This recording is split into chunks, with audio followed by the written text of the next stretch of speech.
চুটকিতে খাসির মাংস। আর এভাবে মাংস রান্না করলে মাংস হবে নরম তুলতুলে। ঘরোয়া উপায়ে এই খাসির মাংসর রেসিপি জিভে এর স্বাদ লেগে থাকবে। নামমাত্র কয়েকটা উপকরণ, বাটা মশলায় এইভাবে খাসির মাংসর রান্না রীতিমতো স্বাদ সকলকে অবাক করবে। মাংস হবে এতটাই নরম যে দু আঙুলে ছিঁড়ে খাওয়া যাবে। কিভাবে এই মাংস বানানো যায় দেখে নিন সেই রেসিপি। খাসির মাংস রান্না করব, ছোট থেকে বড় সবাই করি, এটা পছন্দের। মাংসটা সবার পছন্দ হলেও রান্না করতে গেলে বেশ কঠিন। সবসময় মনে হয় কিভাবে সহজেই সিদ্ধ করে নেব। আজ আমি খাসির মাংসটা রান্না করব বাটা মশলায়, ভিনিগার ছাড়া নরম তুলতুলে একটা ঘরোয়া পদ্ধতিতে রান্না করব।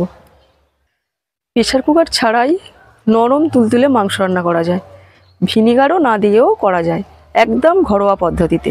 এটা অনেকেই হয়তো জানে, আবার অনেকের কাছেই অজানা, শুনলে অবাক হবে। একটু অল্প তেল মশলায় বাটা মশলা দিয়ে রান্না করব আজকে। ছোট থেকে বড় সবাই খেতে পারবে। প্রথমে মাংস ধুয়ে নিয়ে গোটা মশলা তেলে দিয়ে টমেটো পেঁয়াজ ভেজে নেব। তারপর এক এক করে সমস্ত মশলা দিয়ে কষিয়ে নেব। পাত্রে মশলা দেওয়ার পর এবার নেড়েচেড়ে ভালো করে ভেজে নিতে হবে। মশলা ভালো করে ভাজা হবার পর তেল ছাড়তে শুরু করবে। তারপর মশলা ভাজার উপর মাংস দিয়ে দেব। এভাবে বেশ কিছুক্ষণ মাংস নেড়েচেড়ে খুব সুন্দরভাবে কষিয়ে নিতে হবে। বেশ কিছুক্ষণ ওলট পালট করে নেড়ে নেওয়ার পর খাসির মাংস থেকে সুন্দর গন্ধ আসবে।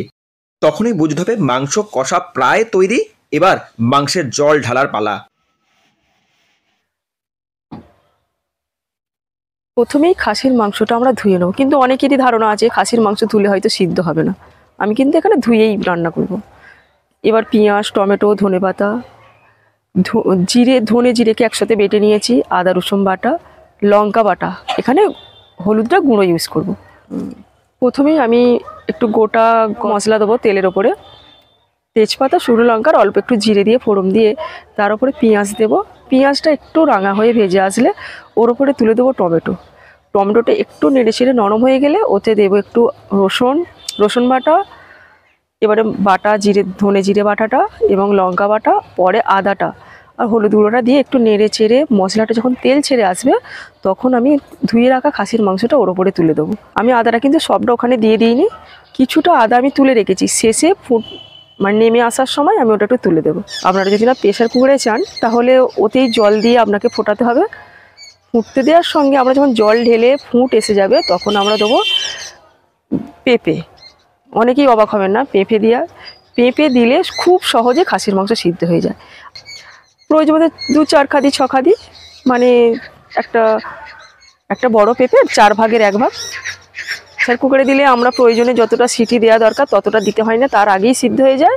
আর যদি কড়াতে বা হাঁড়ির মধ্যে করি তাহলে একটু সময় লাগে, কিন্তু ভিনিগার ছাড়া আপনি অত ভাবতেই পারবেন না যে অত নরম তুলতুলে খাসির মাংস সিদ্ধ করা যায়।